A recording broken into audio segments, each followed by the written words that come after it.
ఈ వీడియోలో మీరు మీ చంద్ర రాశిని బట్టి విష్ణువు యొక్క ఏ భాగాన్ని పూజించాలి మరియు దాని నుండి మీరు పొందే ప్రయోజనాల గురించి తెలుసుకోబోతున్నారు. వీడియోను ప్రారంభిద్దాం. మహావిష్ణువును ప్రసన్నం చేసుకోవడానికి పురూరవ రాజు చేసిన నక్షత్ర పురుష అనే శక్తివంతమైన తపస్సు గురించి ఒకసారి నారదుడు పులస్త్యుడిని అడిగాడు. ఈ కాఠిన్యం విష్ణువుతో లోతుగా ముడిపడి ఉందని పులస్త్య వివరించాడు. ఎందుకంటే మొత్తం 27 నక్షత్రాలు విష్ణువు యొక్క దైవిక శరీరంలోని వివిధ భాగాలలో నివసిస్తాయని నమ్ముతారు. ముందుగా పులస్త్యుడు ఎవరో తెలుసుకుందాం. పులస్త్యుడు 10 మంది ప్రజాపతులలో ఒకరు మరియు హిందూమతంలో బ్రహ్మకు బుద్ధిపూర్వకంగా జన్మించిన కుమారులలో ఒకరు. విష్ణువు శరీరంలోని వివిధ భాగాలలో 27 నక్షత్రాలు ఎక్కడ ఉన్నాయని విశ్వసించబడుతుందో ఇప్పుడు పూర్తి జాబితాను చూద్దాం. మీ చంద్రుని గుర్తు మీ పుట్టినప్పుడు చంద్రుడు ఎక్కడ ఉన్నాడో చూపిస్తుంది మరియు మీ అంతర్గత భావోద్వేగాలు మరియు భావాలను ప్రతిబింబిస్తుంది. మీ సూర్య రాశి మీ బాహ్య వ్యక్తిత్వానికి సంబంధించినది అయితే చంద్రుని గుర్తు మీ లోతైన, నిశ్శబ్దమైన మరియు మరింత భావోద్వేగ వైపును వెల్లడిస్తుంది. ఇది తెలుసుకునే ముందు మీరు మీ చంద్రుని గుర్తు ఏమిటో తెలుసుకోవాలి. నేను ఇప్పుడు చూపించేదాన్ని అనుసరించండి, తద్వారా మీ చంద్రుని గుర్తు ఏమిటో మీకు తెలుస్తుంది. లింక్ ఉంచబడింది, దానిపై క్లిక్ చేయండి. మీరు ఈ వెబ్సైట్కి తీసుకెళ్లబడతారు. వెళ్ళిన తర్వాత నేను చేసే పనిని అనుసరించండి.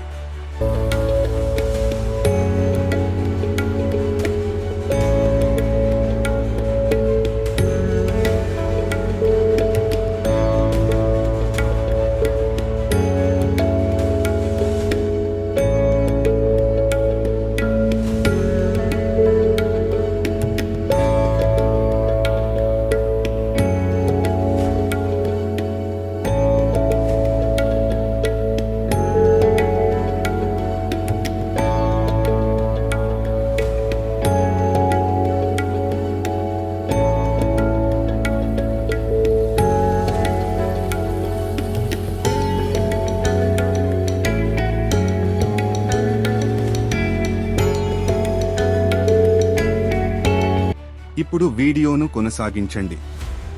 ఇప్పుడు మీకు మీ చంద్ర రాశి తెలుసు కాబట్టి మంచి ఆరోగ్యం, మంచి స్వరం, మంచి అందం మరియు అన్నింటికీ మీరు విష్ణువు యొక్క ఏ భాగాన్ని పూజించాలో చూద్దాం. ముందుగా అశ్విని నక్షత్రం విష్ణువు పాదాలలో ఉంటుంది. రెండవది భరణి నక్షత్రం అతని చీలమండలలో ఉంటుంది. మూడవది కృత్తిక నక్షత్రం అతని శిన్లలో ఉంటుంది. నాల్గవది రోహిణి నక్షత్రం అతని మోకాళ్లలో ఉంటుంది. ఐదవది మృగశిర నక్షత్రం అతని తొడలలో ఉంటుంది. ఆరవది ఆర్ద్ర నక్షత్రం అతని తుంటిలో ఉంటుంది. ఏడవది పునర్వసు నక్షత్రం అతని నాభిలో ఉంటుంది. ఎనిమిదవది పుష్య నక్షత్రం అతని ఛాతీలో ఉంటుంది.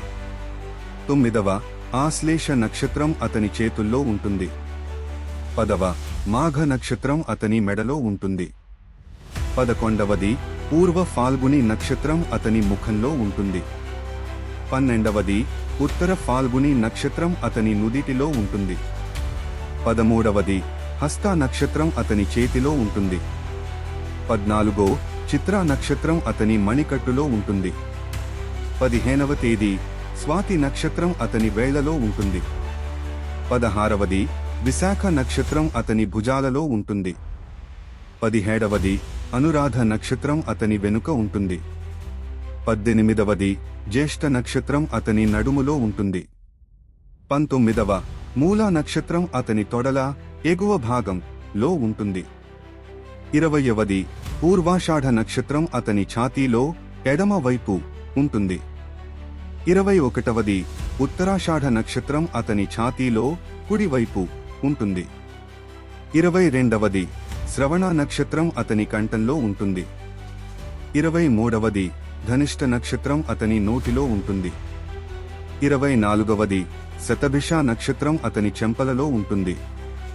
25వది పూర్వ భాద్రపద నక్షత్రం అతని నుదిటిలో ఉంటుంది. 26వ ఉత్తర భాద్రపద నక్షత్రం అతని కిరీటం తల లో ఉంటుంది. 27వది రేవతి నక్షత్రం అతని పాదాలలో ఉంటుంది. పులస్త్య నక్షత్ర పురుషుని విశ్వరూపమైన విష్ణువును పూజించడం వల్ల అపారమైన ప్రయోజనాలు కలుగుతాయని వివరించారు. ఈ తపస్సును సరైన ఆచారాలు మరియు భక్తితో చేయడం ద్వారా ఒక వ్యక్తి పొందుతాడు మంచి ఆరోగ్యం, వ్యాధుల నుండి విముక్తి, ప్రకాశం మరియు మధురమైన స్వరం, కోరికల నెరవేర్పు మరియు విముక్తి, మోక్షం. పురాతన కాలం నుండి అనేక మంది ప్రముఖ వ్యక్తులు ఈ కాఠిన్యం ద్వారా విజయం మరియు దీవెనలు సాధించారు. అరుంధతి, వశిష్ఠ మహర్షి యొక్క భక్తిపూర్వక భార్య, అపారమైన గౌరవం మరియు అభిమానాన్ని పొందింది. ఆదిత్యుడు, సూర్య భగవానుడు కుమారుని కోరుకున్నాడు మరియు ప్రసిద్ధ మరియు సద్గుణుడైన కుమారుడు రేవంత్తో ఆశీర్వదించబడ్డాడు. రంభ, అప్సరస, అసమానమైన అందాన్ని పొందగా మేనక మధురమైన గాత్రాన్ని అందుకుంది. చంద్రుడు పోల్చలేనంత ప్రకాశవంతంగా మారాడు. రాజు పురూరవుడు ఈ తపస్సు చేసిన తరువాత కోల్పోయిన రాజ్యాన్ని మరియు శ్రేయస్సును తిరిగి పొందాడు. పులస్త్యుడు ఈ కాఠిన్యం ఆరోగ్యం, విజయం, అందం లేదా తేజస్సును కోరుకునే ప్రతి ఒక్కరికి అని నొక్కి చెప్పాడు. విశ్వాసం మరియు భక్తితో ఈ కర్మను ఆచరించే వారి కోరికలను విష్ణువు తీరుస్తాడు. సారాంశంలో, ఈ కాఠిన్యం ఒక భక్తుడిని విశ్వంలోని విశ్వశక్తులతో కలుపుతుంది మరియు విష్ణువు నుండి స్వయంగా ఆశీర్వాదాలను అందిస్తుంది.